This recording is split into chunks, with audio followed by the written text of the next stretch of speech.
Hallo meine lieben Parfümfreunde und herzlich willkommen zu meinem Parfum-Adventskalender.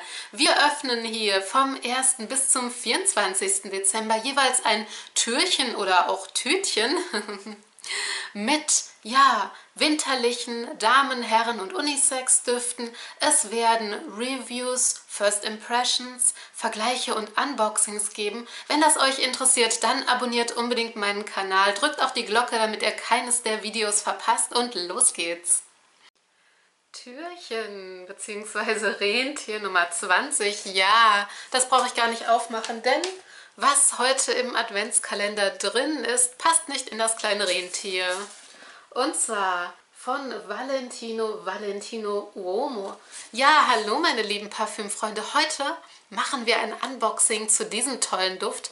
Das ist der zweite Herrenduft, den ich dieses Jahr als Weihnachtsgeschenk verschenke. Also verratet mich bloß nicht. Ich habe ihn allerdings schon getestet, für gut befunden und er gehört zu, ja, meinen zwei liebsten Herrendüften für den Winter aus dem Designerbereich. Der eine ist natürlich Dior Homme Intense, den ich euch schon gezeigt habe, und der andere ist Valentino Uomo. Und mir fällt gerade ein, dass es drei sind, weil Le Mal Le Parfum auch noch dazu gehört. Den habe ich ja auch schon mal gezeigt hier im Adventskalender. Beide Videos verlinke ich euch oben.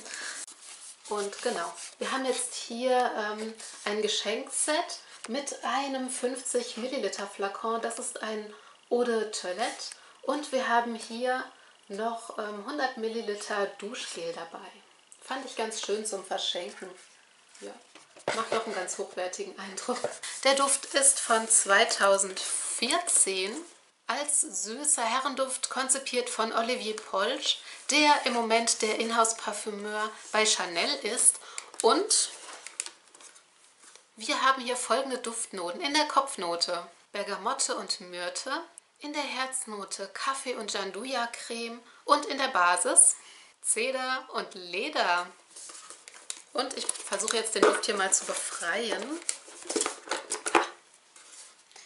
Genau. Der Flakon ist hier gesichert, weil er keinen Deckel hat. Und genau, wir haben hier diese geriffelte Form, relativ hochwertig. Ich mag den Flakon, muss ich sagen.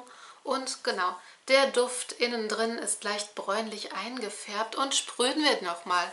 Ich bin schon ganz gespannt, ich kenne ihn natürlich schon. Ja, wie gesagt, einer der schönsten Herren-Winterdüfte für mich. Oh ja, oh ja. Am Anfang kommt so... Also man riecht direkt schon, dass er süß ist, keine Frage, aber am Anfang kommt noch so dieses Krautige der Myrte durch. Dann gesellt sich da eine dezente, würzige Kaffeenote, umgeben von dieser Gianduja-Creme in so einem ganz, ganz cremigen Erscheinungsbild dazu. Und am Ende läuft dann alles über dieser leicht ledrigen Basis aus. Für mich ist es einer der schönsten Herrendüfte für den Winter im Designerbereich. Ich würde ihn vielleicht nicht als bevorzugten Duft im Berufsalltag tragen, obwohl man ihn da natürlich auch durchaus tragen kann. Für mich ist es aber eher so ein, ja, Freizeit- und Kuschelduft.